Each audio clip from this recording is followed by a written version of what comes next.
नमस्कार साथियों, बधाला प्लेटफॉर्म में आपका स्वागत है। एनसीईआरटी क्लास 8 लेसन नंबर 10 किशोरावस्था की ओर reaching the age of adolescence. तो इस चैप्टर में अपन को स्टडी करना है कि एडोलसेंस क्या होता है, किशोरावस्था। वैसे किशोरावस्था वाला जो टॉपिक है साइकोलॉजी में भी बहुत अच्छे से क्लियर होता है। अभी साइंस के अकॉर्डिंग अपन को देखना है किशोरावस्था क्या होती है। किशोरावस्था उसकी उम्र क्या होती है जब बॉडी में ऐसे चेंजेस होते हैं जिसके कारण क्या होता है, रिप्रोडक्टिव मैच्योरिटी आती है, परिपक्वता आती है, उसे कहते हैं किशोरावस्था।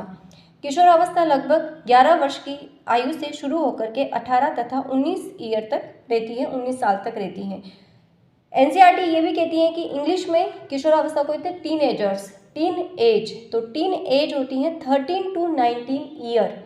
टीन 13 19, तो टिन से भी अपन को ये उम्र याद रख सकते हैं। 13 to 19 ईयर साइकोलॉजी में ये उम्र बता रखी है, 13 to 19 ईयर, ये सही होता है। अब किशोरावस्था में क्या चेंजेस होते हैं, स्टेटमेंट देकर के भी ये क्वेश्चंस पूछा जाता है। तो लंबाई में वृद्धि होती है, जैसे ही बालक किशोरावस्था में प्रवेश करता है एकदम से उसकी ग्रोथ, एकदम से उसकी लंबाई बढ़ जाती है। बॉडी के शेप में चेंज होता है, परिवर्तन होता है। लड़कों के जो कंधे होते हैं वो चौड़े हो जाते हैं, जिससे उनका चेस्ट वाला जो भाग है वो चौड़ा हो जाता है। जो गर्ल्स हैं उनका यूट्रस मैच्योर होने लगता है, जिसके कारण कमर के नीचे का जो हिस्सा है वो ब्रॉड हो जाता है, चौड़ा हो जाता है। अब स्वर में क्या चेंजेस होते हैं, वॉइस चेंजेस होते हैं। वॉइस चेंजेस भी बॉय और गर्ल में। तो बॉयज़ में क्या होता है, वॉइस बॉक्स या जो लेरिंग्स कह सकते हैं अपन, जिसमें ग्रोथ हो जाती है, जिससे क्या होता है कि बॉयज़ की जो वॉइस है वो मोटी हो जाती है।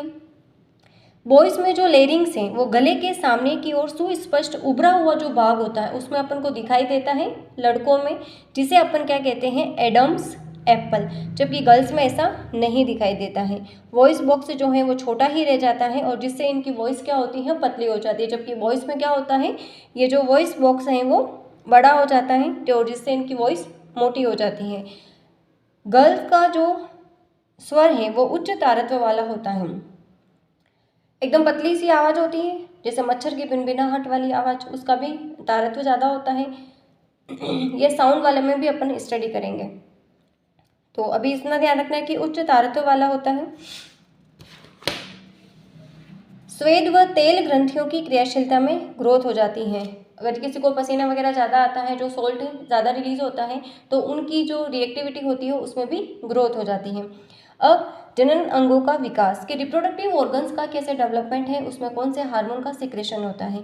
तो बॉयज़ गर्ल्स ऐसे डिफरेंट करके ही पढ़ रहे हैं अपन, अंतर करके। तो टेस्टिस मैच्योर होने लगता है, स्पर्म का प्रोडक्शन करता है, ओवरीज का आकार बढ़ता है गर्ल्स में और ओवा का प्रोडक्शन करने लगते हैं। अब इसी उम्र में क्या होता है, मानसिक, बौद्धिक और भावनात्मक परिपक्वता भी बच्चों को प्राप्त होने लगती है किशोरावस्था में। जो अट्रैक्शंस वगैरह होते हैं वो भी किशोरावस्था में ही शुरू होने लगते हैं, कि भगवान होते हैं, नहीं होते हैं, अदर जो अट्रैक्शंस होते हैं वो भी किशोरावस्था में ही आते हैं। पढ़ने में मन नहीं लगना, या जो दिमाग है उसका संतुलित नहीं होना, अदर ख्याल आना, वो सब मानसिक परिपक्वता, भावनात्मक इमोशंस जो इसी में जुड़े हुए होते हैं, किशोरावस्था में ही अनेक चेंजेस होने लगते हैं। ये कुछ समय तक रहते हैं, बाकी फिर वापस से नॉर्मल सामान्य हो जाते हैं। जैसे किशोरावस्था खत्म हुई, सारे भूत उतर जाते हैं। अब द्वितीयक लैंगिक लक्षण, जो सेकेंडरी सेक्सुअल कैरेक्टर है, यहाँ से अपना क्वेश्चन बनता है। तो बॉयज़ में क्या होता है, टेस्टोस्टेरोन हार्मोन का सिक्रेशन करने लगता है। तो ये हार्मोन अपने बहुत ही इंपॉर्टेंट है, डायरेक्ट क्वेश्चंस बनता है कि मेल में सेकेंडरी सेक्सुअल कैरेक्टर के लिए कौन सा हार्मोन रिस्पॉन्सिबल होता है। तो बॉयज़ में सेकेंडरी सेक्सुअल कैरेक्टर के लिए टेस्टोस्टेरोन हार्मोन रिस्पॉन्सिबल है। वहीं गर्ल्स में ओवरीज जो होती हैं वो एस्ट्रोजन हार्मोन का सिक्रेशन करने लगते हैं। अब ये सारी चीज़ें जो हैं, ओवरीज वगैरह क्या है, ओवा का प्रोडक्शन कैसे होता है, ये अपन जो पिछले वाला चैप्टर था रिप्रोडक्शन इन एनिमल्स, उसमें भी बहुत अच्छे से अपन ने पढ़ा है।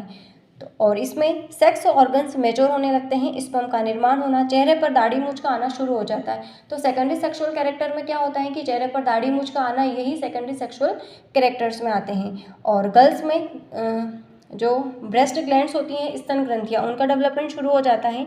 किशोरावस्था में होने वाले जो परिवर्तन हैं वो हार्मोन्स के द्वारा कंट्रोल होते हैं।